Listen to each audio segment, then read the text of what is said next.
राजा रानी के 10 प्रश्नों के उत्तर देने के लिए मेदिनीपुर जाने की तैयारी करने लगा। तब उसका समझदार तोता बोला, रुकिए महाराज, पता नहीं मेदिनीपुर नाम का कोई शहर है भी या नहीं, पता नहीं कोई सत्यभामा नाम की राजकुमारी है भी कि नहीं। महाराज, समझदारी इसी में है कि आप पहले मुझे जाने दें, अगर सब सही हुआ तब आप बेशक चले जाना। राजा वीरसेन को तोते की बात सही लगी। तोता हीरामन कुछ विचार करके बोला, महाराज एक और कार्य कीजिए, मेरी पंखों में नाना प्रकार के हीरे मोती पिरो दीजिए। राजा वीरसेन ने वैसा ही किया और तोते को अच्छे से सजाकर विदा कर दिया। कई दिनों की उड़ान के बाद हीरामन मेदिनीपुर पहुंच गया।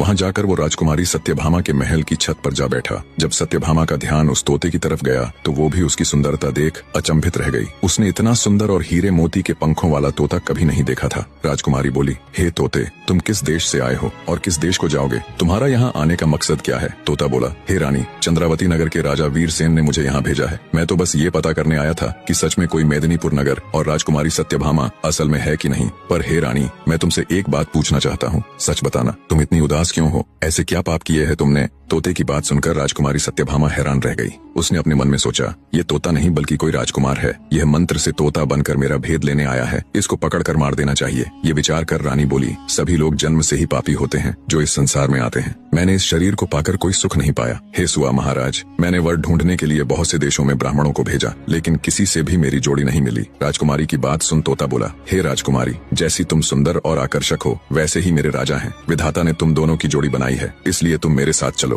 राजकुमारी सत्यभामा तोते की बात सुन बोली, हे तोते, तुम ठीक कह रहे हो, मुझे तुम्हारी बात पर विश्वास है। विधाता ने कृपा की जो तुमने मुझे दर्शन दिए। अब तुम हमारे पास आओ और बताओ वह राजा कौन है और कहाँ रहता है। मेरी अंगूठी ले जाओ और उससे मेरा विवाह कराओ। मैं उनकी दासी बनकर जन्म जन्म उनके दर्शन करती रहूंगी। तोता बोला, मैं तेरे पास नहीं आऊंगा, तू एक मक्कार स्त्री है, सुना है तू बहला फुसलाकर कैद में डाल देती है। राजकुमारी बोली, मैं बिल्कुल सच कह रही हूँ, मैं तुम्हारे साथ चलने को तैयार हूँ, वो ऊपर वाला साक्षी है। तुम मेरे पास आ जाओ, मैं तुम्हारी मेहमान नवाजी करूंगी। तुम मुझसे क्यों डर रहे हो? मुझे दासी बनाकर अपने साथ ले चलना। राजकुमारी के वचन सुनकर तोते को विश्वास हो गया। वो उड़कर उसके पास चला गया। राजकुमारी ने तुरंत उस तोते को पकड़ लिया और कपट्टी मुस्कान के साथ बोली, हे दासी, जल्दी से छुरी लाओ और इसका सिर काट दो। ये कोई तोता नहीं है, ये तो कोई बड़ा पापी है जो मंत्र तंत्र करके मेरा भेद जानने आया है। तोता पछता रहा था कि क्यों उसने राजकुमारी का विश्वास किया। वो बचने की युक्ति सोचने लगा। बने रहे।